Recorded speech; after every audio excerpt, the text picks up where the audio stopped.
Our Holy Mother, Saint Teresa of Jesus, at the beginning of the way of perfection, she describes how she decided to embrace the beginning of the life of the ancient Carmelite friars or monks. And she was worried because, as she said, the world is in flames. And she decided with a small group of nuns to begin with the Carmelites, Discalced Carmelites. And her purpose was to pray especially for the church. And she says, even if I'm a woman and a sinner, I can do the best, that is to follow the evangelical counsels with perfection. And she knows that prayer is fundamental because in her experience, even in the world, in the church, in the society, when something was happening, always she prayed. And when she found the difficulties to start with this order, the reform of the Carmelites, she entrusted herself to Saint Joseph.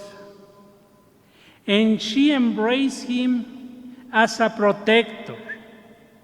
And she prayed to him, and she describes in a very beautiful way how always Saint Joseph gave to her everything that she wants.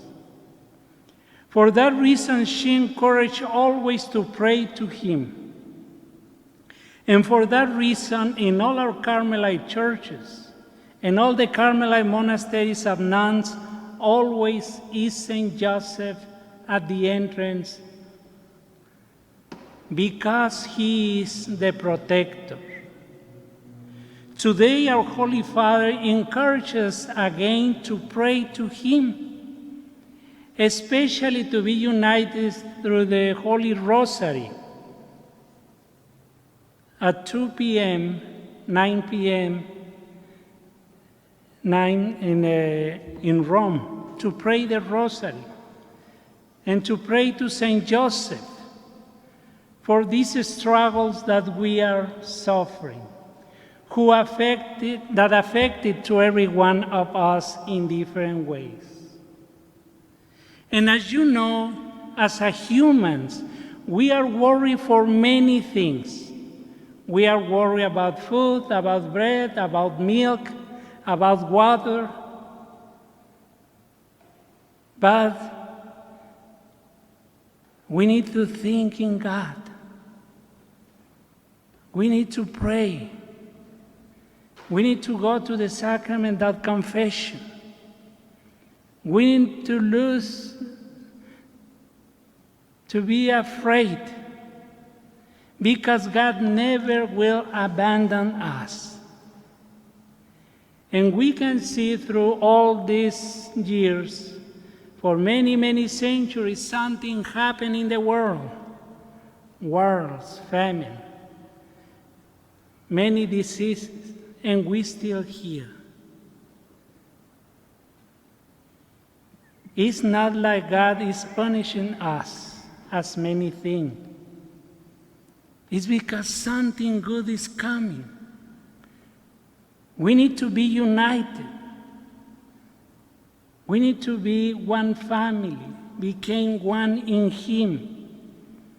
And all those restrictions that our church and the civil authorities are asking us to follow, of course, it's not easy. But we need to obey for the common good of everyone. So the best way today is to pray, to think that God is with us, and He invites us, as St. Joseph, to trust in Him. St. Joseph gave us an example of obedience, charity, love, care, and is what we need to practice. Sometimes it's difficult. We want to follow our own way, even when the church and the authorities ask us to do something, to cooperate. And that was the problem at the beginning in the creation, when Adam and Eve want to follow their own desires. They disobeyed, and for that reason, they lost the friendship of God. When we think just in ourselves and not in others, we are disobeying God, because we need to love in our rhythm the image of Him. So let us pray, my brothers and sisters, to our Heavenly Father to send us His protection, and especially through the prayer that I wrote to ask to Saint Therese, the little flower, to help us in these special moments, a moment of unity, a moment of prayer, a moment of encouragement, and a moment of peace. Amen.